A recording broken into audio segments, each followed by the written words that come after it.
WrestleMania 42 is just a few months away, but what is the match card going to be? Let's speculate. I'm Brandon, this is Wrestling Talk, and today I'm going to predict the entire WrestleMania 42 match card. And it's been a while since I've done this too. The last video I made, I think, was before SummerSlam, and in that video I had my world title matches being Roman versus Seth and Cody versus Punk. That is not happening, so I think it's a perfect time to do an updated match card. Now, WrestleMania, as we all know, is 2 nights long, and typically the max is 7 matches per night for a total of 14. I will actually only be predicting 13 matches though, and that's just cause when I look at the entire roster and all of the potential matchups, while also taking into account the fact that you want the biggest stars at WrestleMania, there's a lot of matches that I just don't think are gonna make the Mania card. For example, Carmelo Hayes defending the US title. No matter who he defends against, I don't see that making the WrestleMania card. To me, that's a match for the SmackDown go home before WrestleMania. Same with the WWE Tag Team Championships. MFTs, Wyatt Six, Street Profits, you could throw all of those teams in a ring together, and I just don't think there's enough star power and intrigue to warrant a WrestleMania match. So taking that into account, let's get started with the only confirmed match at the time of recording, and that is CM Punk versus Roman Reigns for the World Heavyweight Championship. And I think this is going to be the main event of night 2. This is going to be the poster child for WrestleMania as a whole, just like Cena versus Cody was last year. I think this is absolutely the right call because if the matches were Roman versus Cody or Punk versus Braun or Seth, I just think all of those are incredibly boring options. They would lead to some audience fatigue. And even though we saw a variation of Punk versus Roman last year at WrestleMania, this match still feels fresh because this time it's for the world title. There's no Seth Rollins, there's no Paul Heyman,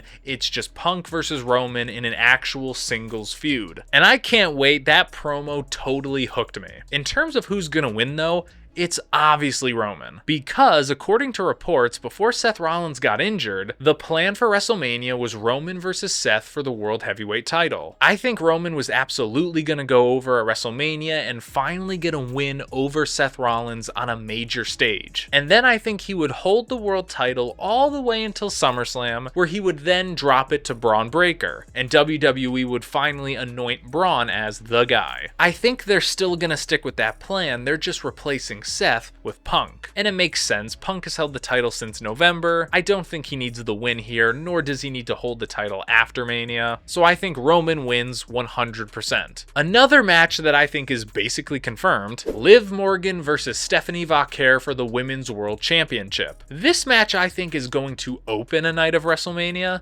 whether that's night 1 or night 2. I don't see Liv Morgan picking Jade Cargill. She's obviously going to pick Stephanie Vaquer, and that will allow WWE to introduce some drama with Raquel Rodriguez, who not only lost to Stephanie Vaquer recently, partially due to Liv Morgan trying to help, but Raquel also lost the Royal Rumble again due to Liv Morgan. So Liv versus Stephanie is absolutely the move. I don't think Raquel is going to get involved and make it a triple threat, but I do 1000% think that Raquel will get involved in the match. And honestly, I think she's going to be the reason Liv loses. Because even though fans love Liv Morgan, they wanted her to win the Rumble, I don't think she needs to win another world title right now, nor do I think fans would be that upset if she loses. I think this match is designed to help get Stephanie Vaquer even more over with the audience, give her that big WrestleMania moment that other superstars have gotten in the past, like Io Sky, Rhea Ripley, Bianca Belair, and then coming off of WrestleMania, Liv Morgan and Raquel Rodriguez can have a feud outside of the title scene. I think that's the plan here. But either way, I think the match is going to be awesome. I think Liv and Stephanie are 2 of the best wrestlers currently on the roster. I just don't think Liv is going to win. I think Raquel is going to cost her, whether that's by accident or directly interfering and turning heel on Liv. Moving on. AJ Lee versus Becky Lynch for the IC Championship. Now I know what you're going to say, Brandon, this match has already been confirmed for the Elimination Chamber. And yes, it has, but I also think it's still going to happen at WrestleMania. Because for the longest time, I couldn't wrap my head around how WWE was going to resolve this AJ versus Becky story. Because obviously you want to see AJ Lee get a win over Becky Lynch, maybe even winning the IC title. But at the same time, AJ Lee is not a full-time wrestler, she's a part-timer. She is firmly in that Roman Reigns, Brock Lesnar category. So you don't necessarily want to end the feud with AJ Lee standing tall, because then Becky Lynch, the wrestler who's going to be there every week, comes off looking pretty weak. And I gotta give WWE some credit, because if this story pans out the way I think it will, I think they will satisfy both of those needs. I think at Elimination Chamber in AJ Lee's backyard of Chicago,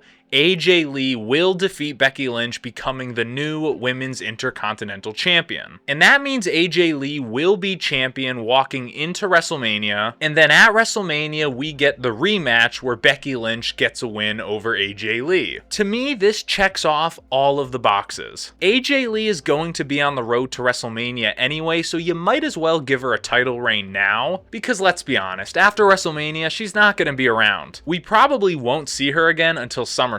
But then at the same time, Becky Lynch can get that title back at WrestleMania, so not only does Becky Lynch finally get a win over AJ Lee, but now we have a champion who's gonna be around every week. I think that's how WWE is gonna book it, and I have no notes. Speaking of the Intercontinental Championship, what is Dominic Mysterio gonna do at WrestleMania? Honestly, I don't think he's gonna defend the championship. A lot of people want to see him versus Finn Balor.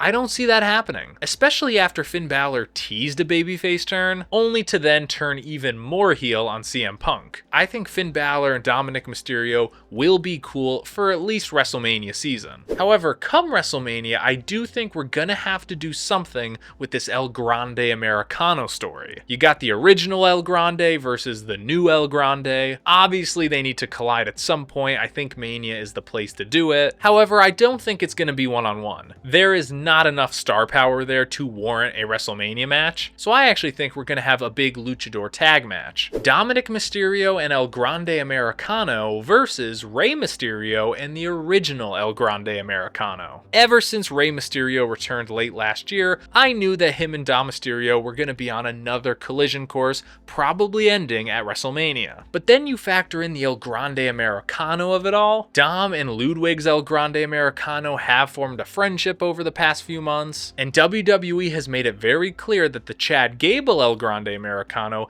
does not like the Ludwig Kaiser one. So I actually think Chad Gable is going to team up with Rey Mysterio to take down Dom and Ludwig at WrestleMania. We're basically hitting two birds with one stone here. We got another iteration of Dom versus Rey, and we're also putting a pin in the El Grande Americano story. Because you obviously know that on the sidelines for Dom and Ludwig, there's going to be Pete Dunne and Tyler Bate, and then in Rey and Chad Gable's corner, there's going to be Dragon Lee. So it's going to be a big mega luchador match. Obviously, Rey Mysterio and Chad Gable are going to get the win, and hopefully at the end we can finally unmask all of the El Grande Americanos. I just feel like this is the move. It gets everyone involved. It's a perfect mid-card match. Moving on. What does Brock Lesnar do at WrestleMania? According to reports, it looks like he is going to be facing LA Knight. And man, I hope that is not true. That is not the match I need to see for either of these guys. LA Knight, in my opinion, should be going for a world title this year. The guy is so hot right now. Honestly, I would rather see LA Knight versus Drew McIntyre for the WWE Championship than Drew versus Cody versus Jacob versus Sammy versus maybe Randy. But if this is the plan for WrestleMania, I think it is solely because WWE wants Brock Lesnar to have a win at WrestleMania so that leading into his retirement match, which is definitely going to be at SummerSlam in Minnesota, Brock Lesnar is riding a wave of momentum. He beat John Cena at WrestlePalooza, his team won the War Games match, he got a big win at WrestleMania, so now leading into SummerSlam, the question is, can Gunther defeat him? Can Gunther retire the Beast? That's all well and good, but this is not the match I want to see, so I'm just going to manifest what I do want to see, and that is Brock Lesnar versus Oba Femi. After Brock Lesnar basically made Oba Femi look like his bitch at the Royal Rumble, WWE needs to run this back. And honestly, my fear is that they won't. But if you ask any WWE fan who they want to see Brock Lesnar face at WrestleMania, especially after the Rumble, the answer is unanimously Oba Femi. This can be a star-making moment for Oba Femi. WWE just needs to pull the trigger. And honestly, the only reason why I think they won't is because Oba Femi obviously needs to win that match. And if they want Brock Lesnar leading into WrestleMania with a win under his belt, they're not going to get that with Oba Femi. But man, I do not want to see LA Knight get squashed by Brock Lesnar. So WWE, please do not do this. Have LA Knight do something more substantial and have Brock Lesnar put over the next generation. For the longest time, I thought we were going to get Brock versus Gunther at WrestleMania, but at this point, I don't think that's going to happen until SummerSlam, where Gunther retires Brock Lesnar. But if that's what Brock Lesnar is doing at WrestleMania, what is Gunther going to do? I think his match is going to be Gunther versus Randy Orton, the career killer versus the legend killer. After Gunther retired AJ Styles, WWE filed a trademark for the name Career Killer. The commentators have started to refer to Gunther as the career killer, and Gunther has even slightly teased it in promos, saying that if you step in the ring with him, your legacy will be over. Legacy, Randy Orton, career killer, legend killer. WWE is literally laying out the breadcrumbs for us. Is this match particularly exciting? No, we've seen it twice already at Bash in Berlin and King and Queen of the Ring, but I do think going into this match, Randy Orton is going to have to put his career on the line, and that is going to add some real intrigue. And I think it makes sense. If you're not going to do Gunther versus Brock,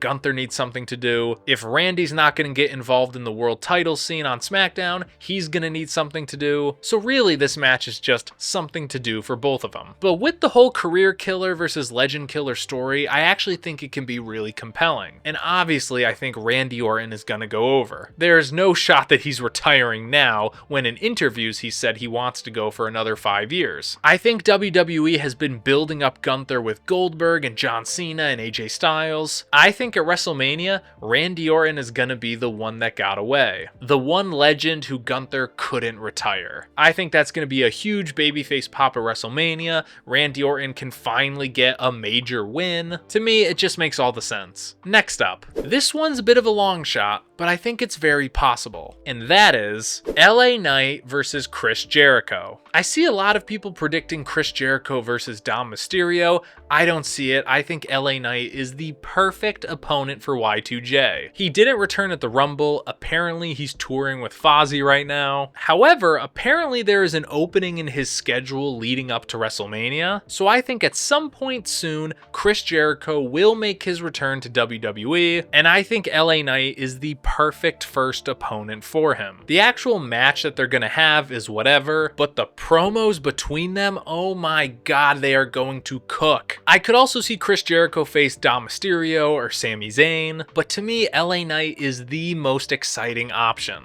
So WWE, please book this, because again, those promo battles, oh my god, they're gonna be so much fun. Next up, what is going to happen with the World Tag Team Championships? Because obviously the Usos are gonna have a match on the card. To me, there are two options. One is they team up with either Sami Zayn or LA Knight and take on The Vision. Logan Paul, Austin Theory, and Bronson Reed. WWE has a history of doing meaningless 3 versus 3 matches at WrestleMania, and honestly, other than this potential match, I don't have Sami Zayn on my card, so really the only option I can think of for Sami is he hooks back up with the Bloodline, and we basically get Bloodline versus Vision. I think that is entirely possible. However, I feel like WWE is going to want the tag titles actually defended, so my other option is the Usos versus the Lucha Bros versus the New Day versus The Vision. The Usos, Lucha Bros, and New Day are some of the most iconic tag teams of all time. And then you have The Vision, who I think are gonna have to be involved in this match somehow. Now, obviously, I would rather have The Vision not included at all, but it's Logan Paul. He has to be on the WrestleMania card somehow, and I feel like this is the perfect slot for him. So if we end up getting the 3 versus 3, obviously Usos and Sami Zayn win, but if we get this tag match, which I think could be awesome, in terms of who wins, I would like to say the Usos retain, but if The Vision is involved, I honestly think the legacy tag teams would cancel each other out and they would come away with the win.